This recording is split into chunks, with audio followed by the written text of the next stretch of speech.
नमस्कार दोस्तों, EMRS examination को लेकर आप सभी के काफ़ी सारे कमेंट्स थे आंसर की को लेकर कि आंसर की में क्यों लेट हो रहा है। क्या इसका मेनली रीज़न है जिसके कारण आपके जो आंसर की अभी तक नहीं आई है? प्रेजेंट की क्या अपडेट है आंसर की को लेकर, आपके फाइनली आंसर की कब देखने को मिलेगी? और इसी के साथ में क्या टियर 2 इस हिसाब से लेट होगा? और टीचिंग और नॉन टीचिंग ऑल पोस्ट को लेकर अपन जो है डिस्कस करने वाले हैं। इसी के साथ में आपके दोस्तों टियर 2 एग्जामिनेशन को लेकर जो स्टडी का सोर्स है, कहाँ से पढ़ाई करें, सिलेबस क्या है, ये सारी चीज़ों को लेकर भी थोड़ा-सा डिस्कस कर लेंगे। और फाइनली आपके आंसर की जो अपडेट है उसको लेकर भी बात करेंगे। देखिए दोस्तों, सबसे पहले आंसर की को लेकर आपको बता देना चाहता हूँ। देखिए सीबीएसई का एक रिकॉर्ड था जिसके अकॉर्डिंग मैंने बताया कि भी जो प्रीवियस वैकेंसीज़ में जो आंसर की जो जारी करते हैं, रिलीज़ करते हैं, वो 7 से 10 दिन के आसपास जो है वो चाहे सीबीएसई ने खुद का एग्जामिनेशन कंडक्ट करवाया या फिर जो है वो दोस्तों इन्होंने केवीएस का, एनवीएस का जो एग्जामिनेशन कंडक्ट करवाया, ईएमआरएस का कंडक्ट करवाया, इन सब चीज़ों के अकॉर्डिंग मैंने 7 से 10 दिन आपको बताया था, लेकिन आपके आंसर की नहीं आई। और यहाँ पे आपको मैं बता देना चाहता हूँ कि आपके जनवरी फर्स्ट वीक में कंप्लीटली आंसर की आ जानी चाहिए थी। लेकिन इसका सबसे बड़ा रीज़न क्या है? पहली बात तो ये है कि जो आपके टीजीटी और पीजीटी का एग्ज़ामिनेशन 13-14 को हुआ, लेकिन उसके बाद में आपके जो हॉस्टल वार्डन और आपके जो जेएसए वगैरह की पोस्ट का 21 दिसंबर को एग्ज़ामिनेशन कंडक्ट हुआ, ठीक है? यानी आपके आंसर की इनकी पहले जारी नहीं करता है जो सीबीएसई है, एक साथ ही आपके ऑल पोस्ट के आंसर की जो रिलीज़ की जाएगी।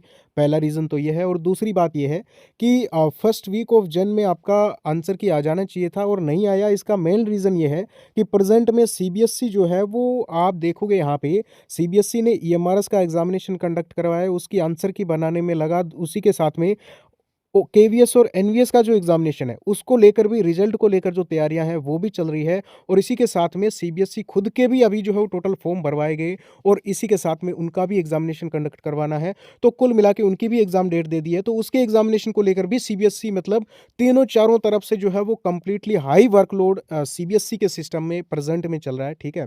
यानी कुल मिला के सीबीएसई, केवीएस, एनवीएस और ईएमआरएस और बाकी अदर कुछ परीक्षाएं भी होगी। तो अभी कुल मिला के यहाँ पे बात यह है कि सीबीएसई फुल ऑन हम बोल सकते हैं कि हाई वर्कलोड में चल रही है और इसी कारण से आपके जो आंसर की है ईएमआरएस की, ये लेट हुई है, ठीक है? यानी 4-5 दिन का लेट हुआ है लगभग। यानी अब आप मान के चलिए आपके जो सेकंड वीक ऑफ जनवरी है, कंप्लीटली आपके 99.999% या फिर मैं आपको बोल दूं 100% आपके आंसर की सेकंड वीक में आपको देखने को मिल जाएगी। यानी 5 दिसंबर मंडे को कंप्लीट पॉसिबिलिटी है, या फिर आप ये मान के चलिए कि 5 दिसंबर से आपके 7 दिसंबर, 8 दिसंबर कंप्लीटली आपके आंसर की जारी होने के कंप्लीट चांसेस है, ठीक है? अब अगर हम बात कर लें क्या रिजल्ट भी इसका जो है वो डिले होगा इस वजह से, तो ऐसा कुछ नहीं है। आपके जो है वो रिजल्ट टाइम पे ही आएगा और थोड़ा-सा हो सकता है कि इसमें लेट हो, क्योंकि उसके बाद में ऑब्जेक्शन वगैरह भी लगवाए जाएँगे। तो आपके मान के चलिए कि लास्ट जनवरी तक या फिर फरवरी स्टार्टिंग में आपका रिजल्ट भी आपको देखने को मिल जाएगा, ठीक है? और उसके बाद में आपको टियर 2 एग्ज़ामिनेशन के लिए बहुत ज़्यादा टाइम भी नहीं देखने को मिलेगा।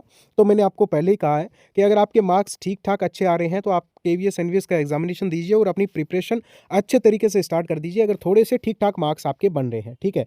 बाकी इसमें इनका ईएमआरएस का ये टारगेट है कि भई आपको जॉइनिंग जो है वो टाइम से मिल जाए। मतलब जो इनका सेशन स्टार्ट होगा, मान के चलिए कि भई जून-जुलाई तक आपको जो फाइनली सभी पोस्ट के ऊपर जो जॉइनिंग दे दी जाए, ठीक है? जो भी टीजीटी, पीजीटी है, इनको तो पहली प्रायोरिटी में जो है जॉइनिंग दी जाएगी। तो आप सभी अभी टेंशन ना लें, बहुत जल्दी आपका ये जो है वो प्रोसेस कंप्लीट हो जाएगा। और अगर हम बात कर लें आपको प्रिपरेशन कैसे करनी है टियर 2 एग्ज़ामिनेशन को लेकर, कहाँ से पढ़ना है, कैसे पढ़ना है, तो आपको मैं एक चीज़ बता देता हूँ। टियर 2 से रिलेटेड अगर आपके कोई दिक्कत है दोस्तों ईएमआरएस के कैंडिडेट्स को, तो ये मैं आपको अपने नंबर दे रहा हूँ 8875 72 56 29, ठीक है? इनके ऊपर एक बार आप कॉन्टैक्ट कर सकते हैं या फिर आप इंस्टा पे कॉन्टैक्ट कर सकते हैं, लिंक डिस्क्रिप्शन में है। और अगर आप जो है वो सीधा पूछना चाहते हो तो कमेंट कर दीजिए किस-किस पोस्ट का आपके लिए, जो आपको जो है वो कुछ स्टडी के लिए या किस पोस्ट के लिए कंप्लीटली वीडियो आपको चाहिए, ये भी आप बता सकते हैं। कंप्लीट आपके लिए पोस्ट वाइज़ जो है वीडियो बना दूँगा, कैसे आपको प्रिपरेशन करनी है, कैसे नहीं करनी है। बाकी आप अभी जो है वो 1-2 दिन और वेट कर लीजिए, आपके आंसर की फाइनली देखने को मिल जाएगी। और सबसे पहले अपडेट आपको इसी चैनल पे मिलेगी। मिलते हैं नेक्स्ट वीडियो में। ओके, थैंक यू, नमस्कार।